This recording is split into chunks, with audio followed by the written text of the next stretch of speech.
चलो, let to discuss the remaining topics. आज हम पढ़ेंगे what is policies of presumption. Policies of presumption क्या होती है, ये इससे पहले मैंने थोड़ा सा इंट्रोडक्शन में कहा था what is policies of resumption, ambiguity and grammatical analogy, इसमें मैंने थोड़ा सा बताया था, लेकिन अभी कंप्लीटली इसको मैं एक्सप्लेन करूंगा कि what is that actually. Policies of resumption में क्या होता है, नॉर्मली होता तो ये है कि गुड आर्गुमेंट जो है ना वो होता है जिसकी प्रेमिसेस एक आजाद एविडेंस के लिहाज से, एक इंडिपेंडेंट एविडेंस के लिहाज से कंक्लूजन को बेस प्रोवाइड करे। नॉर्मल होता ऐसा है, लेकिन पॉलिसीज का तुमके जो मतलब ये है कि ये तो एक्चुअली कंक्लूजन को मिसलीड कर रहा होता है ना। So for that is the policies of presumption word we will look at several types of argument where the premises do not provide independent evidence for the conclusion. इसमें होता क्या है, होता यह है कि इसमें जो प्रेमिसेस होते हैं वो एक इंडिपेंडेंट सपोर्ट प्रोवाइड नहीं करता कंक्लूजन के लिए, इसी वजह से पॉलिसीज में आते हैं। नॉर्मली क्या होता है, नॉर्मली होता कुछ है कि एक अच्छा आर्गुमेंट जो होता है, जो कि साउंड आर्गुमेंट जिसको हम कहते हैं, वो एक इंडिपेंडेंट सपोर्ट प्रोवाइड करते हैं कंक्लूजन के लिए। ये पॉलिसीज की बात नहीं है, ये अलग बात है। लेकिन पॉलिसीज में क्या होता है, वो एक्चुअली एक इंडिपेंडेंट सपोर्ट प्रोवाइड नहीं करता कंक्लूजन के लिए। For that reason this is called policies of presumption. In each of these policies has premises that assume one of the very thing that is supposed to be proved in the conclusion। इसमें ये होता है जो conclusion आपको चाहिए, जो conclusion आपको चाहिए होता है वो असल में मिसलीड कर रहा होता है। किस तरह, अभी मैं आपको मिसाल पेश करता हूं। जैसे कि इसकी मिसालें हैं, द फर्स्ट वन प्रेमिसेस, चूंकि ये पॉलिसीज ऑफ प्रिजम्पशन है इसी वजह से प्रेमिसेस का नाम मैंने रखा P1। The first is accident. Accident case में यह होता है कि आप जिस चीज को जनरलाइज व्यू में प्रेजेंट कर रहे होते हैं वो एक्चुअली वो उसका मतलब, उसका कंक्लूजन एक्चुअली मिसलीड हो रहा होता है। किस तरह होता ऐसा है, जिस तरह मैंने इससे पहले आपको एक मिसाल दिया था कि अगर कोई बंदा जो है ना चोरी के जरिए से किसी को काटता है तो ये क्या कर रहा है, एक्चुअली ये क्राइम है ना, वो क्राइम कर रहा होता है। लेकिन surgeon cut people with knives, जिस तरह मैंने दो प्रेमिसेस की मिसाल मैंने आपको वीक इंडक्शन में दिया था। The first premise cutting people with knives is a crime, ये भी एक प्रेमिस हुआ।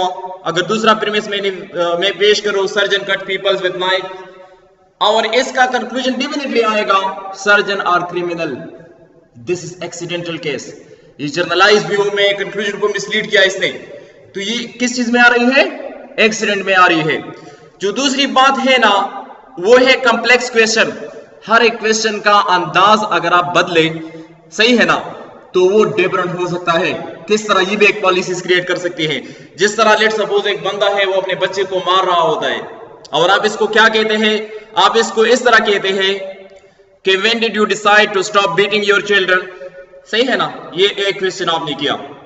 हालांकि अभी अगर दूसरा क्वेश्चन आप किसी दूसरे अंदाज में करें जो सरकास्टिक ट्यून प्रोवाइड करे, जिस तरह ये है Where did you bury the body parts of your victim, तो ये तांस दे रहा होता है, टॉन्टिंग कर रही है, सही है ना। हालांकि दोनों क्वेश्चन का मतलब क्या है, सेम है, लेकिन पहले क्वेश्चन को वो माइंड नहीं करेगा, दूसरे को माइंड करेगा। This is actually A policies, this is also a complex question, सही है ना। दोनों क्वेश्चन का अगर आप इसे देखें तो वो एक ही आ रहा है कि मतलब आप कब जो है ना डिसाइड करेंगे कि अपने चिल्ड्रन को जो बीट आप कर रहे हैं, जो मार रहे हैं, जो फीड रहे हैं, उसको आप कब स्टॉप करेंगे।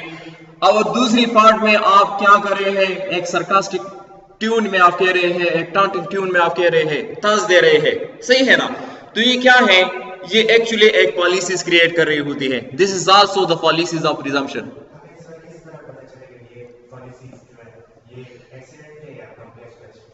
तो एक्सीडेंट केस में तो होता ये है कि असल में जो एक्चुअली कंक्लूजन है वो बिल्कुल डिफर है।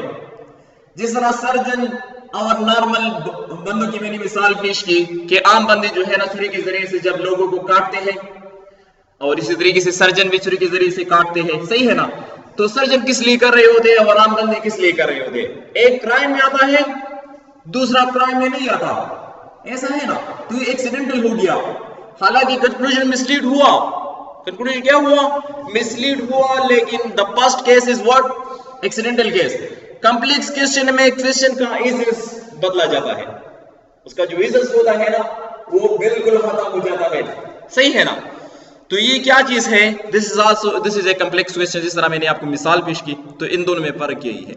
इसके अलावा बात है थर्ड किस्म की प्रीमिसेस, वो है बिगिनिंग द क्वेश्चन। क्वेश्चन आप किस तरीके से स्टार्ट करते हैं, ये भी एक फैलिसीज क्रिएट कर सकती है। किस तरह, जिस तरह बच्चों को लोग जो है ना एक इल्यूजन सा देते हैं और उसको मतलब सेटिस्फाई किया जाता है, सही है ना। बिगिनिंग ऑफ क्वेश्चन, उसके लिहाज से जो कंक्लूजन निकलता है वो एक्चुअली एज इट इज नहीं होता, वो एक्चुअल रियल सिचुएशन नहीं होता, एक इल्यूजन होती है, एक फैलिसीज होती है। जिस तरह चाइल्ड और पेरेंट के एक डायलॉग, लेट्स सपोज अगर मैं आपको एक्सप्लेन करूं, वो कुछ ऐसा है जिस तरह अगर एक चाइल्ड है वो अपने माँ बाप से कहता है, अपने पेरेंट्स से कि why is the sky blue, ये उसने क्वेश्चन किया, लेकिन वो बच्चा है, सही है। तो पेरेंट उसको क्या कहते हैं, because I said it is blue, because I said it is blue. फिर चाइल्ड कहता है बट व्हाई डू यू से इट्स ब्लू, फिर पेरेंट उससे कहता है कि because the sky is blue. फिर चाइल्ड कहता है but why is the sky blue, parent दोबारा कहता है because I said so. So this is what, अपने बच्चे से एक इल्यूजन देने के लिए एक फैलिसीज जो वो पेश कर रहे हैं, जो इल्यूजन वो पेश कर रहे हैं, वो क्या है, वो जस्ट इसको सेटिस्फाई कर रहे हैं, लेकिन एक्चुअल सिनेरियो उसको मतलब एक्सप्लेन नहीं कर रहे, सही है ना। This is also beginning of the question also comes in fallacies of presumption. इसके अलावा हमने पढ़ा था fallacies of ambiguity, this is too important. ये क्या है, फैलिसीज ऑफ एम्बिग्विटी ये है कि कुछ वर्ड या फ्रेज जो होते हैं, एक पार्ट ऑफ आर्गुमेंट में उसका मतलब और होता है और दूसरे पार्ट ऑफ आर्गुमेंट में उसका मतलब और होता है, मतलब अलग अलग माने रखते हैं। हालांकि वर्ड और फ्रेज एक होंगे लेकिन माने क्या होंगे, एक आर्गुमेंट में अलग, दूसरे आर्गुमेंट में अलग। किस तरह, जिस तरह अगर आप इक्विवोकेशन में देखें, इक्विवोकेशन ये ऑलरेडी मैंने नोट्स में आपको एक्सप्लेन भी की है और इधर पे मैंने आपको थोड़ा सा एक्सप्लेन किया है।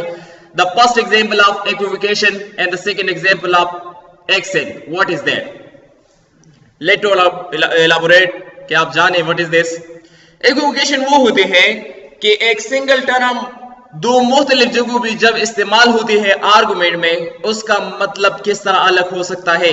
जिस तरह एक जर्नल एग्जांपल है कि the pamphlet for this animal rescue organization says, अभी रेस्क्यू ऑर्गेनाइजेशन के एक रिपोर्ट है एक पम्पलेट में, और वो क्या कहते हैं, वो ये कहते हैं कि ऑल फार्मर जू एनिमल आर नो फ्री, कि जितनी भी साबिका जू एनिमल है वो अब आजाद है, वो अब क्या है, आजाद है। तो अभी वो एक दोस्त से मुखातिब है, एक बंदा है एक दोस्त से मुखातिब है, वो कहता है I think we should go get a pre cola bear, कि मैं तो सोचता हूं कि हमें जाना चाहिए कि हम एक कोला बेयर को हासिल करें जो कि मुफ्त में हमें मिल जाएगा। After all they are just giving them away, इससे पहले कि वो उन सबको आजाद छोड़ दे, हमें एक मुफ्त का एक कोला बेयर चाहिए, एक क्रीक चाहिए। अभी पहली क्रीक को दे दे, स्पेलिंग भी सेम है और प्रोनाउंसिएशन भी सेम है, सही है ना। रेस्क्यू ऑर्गेनाइजेशन की रिपोर्ट क्या है, वो कहते हैं कि तमाम जितनी भी साबिका जो एनिमल है अभी वो क्या है, आजाद है। The first free mean what, आजाद। लेकिन जो दूसरा वो कहता है कि हमें एक प्री कोला बेयर चाहिए, इस प्री का क्या मतलब है, मुफ्त। हालांकि दोनों प्री है लेकिन इसकी मीनिंग क्या है, डिफरेंट है। This is called equivocation. जिस तरह मैंने आपको बताया था कि बात चीजें जो है ना, जिस तरह राइट है दाएं को कहते हैं, राइट सही को भी कहते हैं, तो हालांकि एक ही चीज है लेकिन क्या है, इसका मतलब सेंटेंस के लिहाज से डिफरेंट हो सकता है ना, डिफरेंट हो सकती है। This is what, this is actually equivocation. समझ में आ गई बात। जो दूसरी बात है, this is accent, what is that, the policy of accent also known the policies of emphasis. आप किसी बात पे जोर दे रहे हैं, ये एक ऐसी किस्म की इल्यूजन है, एक ऐसी किस्म की पॉलिसीज है जिसमें आप क्या कर रहे होते हैं, एम्फेसिस कर रहे होते हैं। किस तरह, it create ambiguity with a word that has multiple meaning based on where the accent is placed. इसके मल्टीपल मीनिंग हो सकती है। किस तरह, जिस तरह ये बात एग्जाम्पल अगर आप देखें, why are you asking me about Salma message, I resent her question. अभी वो जोर दे रहा है कि आप बार बार मुझसे क्यों पूछ रहे हैं, सही है ना। कि उसको मैसेज करो, उसको टेक्स्ट करो, मैंने ऑलरेडी उसको भेजी है। दिस इज व्हाट एम्बेसी कर रही है। वो एक इमोशनल अंदाज में कहता है, रिप्लाई दे रहा है।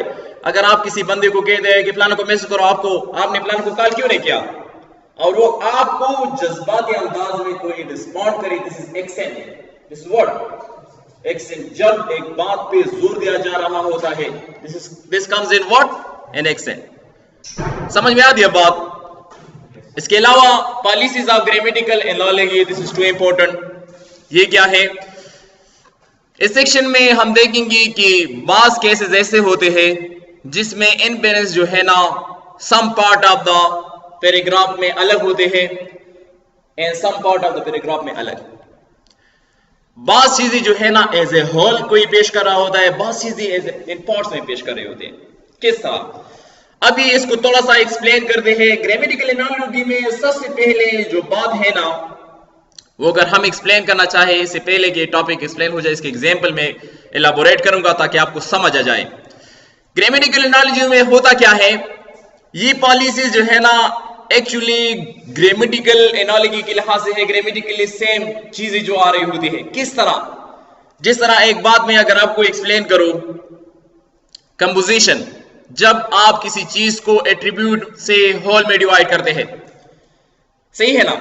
इसमें कैसे क्या एग्जांपल में पेश करूं? कंपोजिशन में होता कुछ ऐसा है कि इसमें लेट सपोज अगर मैं आपको कहूं कि मल्टीपल चीजों को पार्ट से एज ए होल में डिवाइड करें या पार्ट से आप होल को समझें। अगर आपको कोई कहता है इफ यू लाइक चीज ब्रीड एंड टोमेटो, अगर आप चीज ब्रीड और टोमेटो पसंद करते हैं तो क्या इन्फेरेंस मिलेगी? इन्फर ये होगा then you will definitely like pizza. अभी मैंने पहले पार्ट्स में बयान किया, दिस इज एक्चुअली कंपोजिशन। पहले पार्ट्स बयान की कि अगर आपको ब्रीड, टोमेटो और चीज पसंद है तो इसका मतलब है आपको पिज्जा पसंद होगा। पिज्जा इन सब का कॉम्बिनेशन है। इससे पहले जो मैंने बयान किया इसका कॉम्बिनेशन क्या है? पिज्जा है। इसमें टोमेटो भी होते हैं, ब्रीड भी होते हैं, चीज भी होते हैं, ये होते हैं ना। ये इसके पार्ट्स मैंने बयान की और फिर इसका होल बनाया। This is actually composition. This also comes in grammatical analogy. इसके अलावा एक बात और है, डिवीजन होती है। मतलब आप किसी चीज को डिफाइन कर रहे होते हैं और इसको क्या कर रहे होते हैं? मल्टीपल पार्ट्स में डिवाइड कर रहे होते हैं। मल्टीपल पार्ट में क्या कर रहे होते हैं? डिवाइड। किस तरह? इस दूसरी क्वेश्चन को उलट करें, जो पिज्जा है ना, हाउ इट कम्स, पिज्जा किस तरह बनती है? तो अभी होल है, इसको पार्ट्स में डिवाइड करें। The reverse of composition is called division. Simple बात है। अगर आप कंपोजिशन को रिवर्स करें तो ये किस चीज में आएगी? ये एक्चुअली आएगी डिवीजन में। समझ में आ रही है बात? कोई क्वेश्चन है?